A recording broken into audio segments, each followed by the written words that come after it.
Okay, so let's have a look at this case. And so let's put that across there, wait for that to download.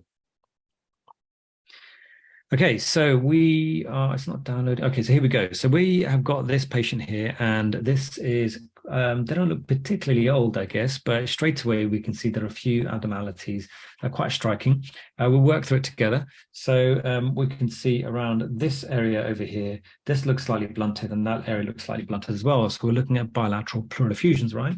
And then you can also see that there is a sort of increased sort of densities within this region, but actually looks very, very spared around these areas.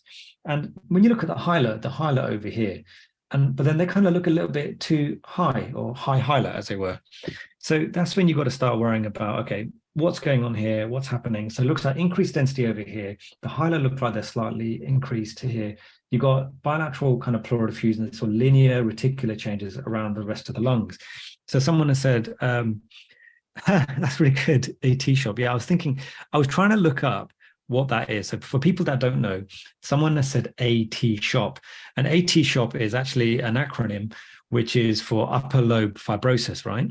And basically, this is upper lobe fibrosis, and therefore you've got your diagnosis for upper lobe fibrosis, which is going to be, well, I can't remember. You know what? I think let me just open up. But yeah, tuberculosis can be one of them. Extrinsic allergic alveolitis, ankylosing spondylitis, sarcoid, obviously histiocytosis. There's loads of things. So I wouldn't go for a slam dunk with, oh, I know what it is, unless you've got multiple calcified lymph nodes. Then you could maybe go for something like sarcoid or something. We don't have multiple calcified lymph nodes, but we do have clear sort of biapical fibrosis, loss of lung volume, maybe some tenting of the hemidiaphragms here as well. So I would definitely go for.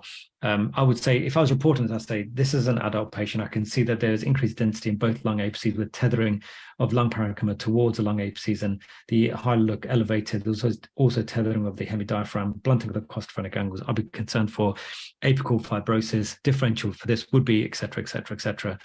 Can this be lymphangitis? So lymphangitis, I guess over a long period of time it could, but generally speaking, when anything's lymph, it wouldn't really be sort of so focused towards the lung apices per se, but I wouldn't quote me on that because I don't actually do. I'm not really a lung radiologist, more of a general kind of person.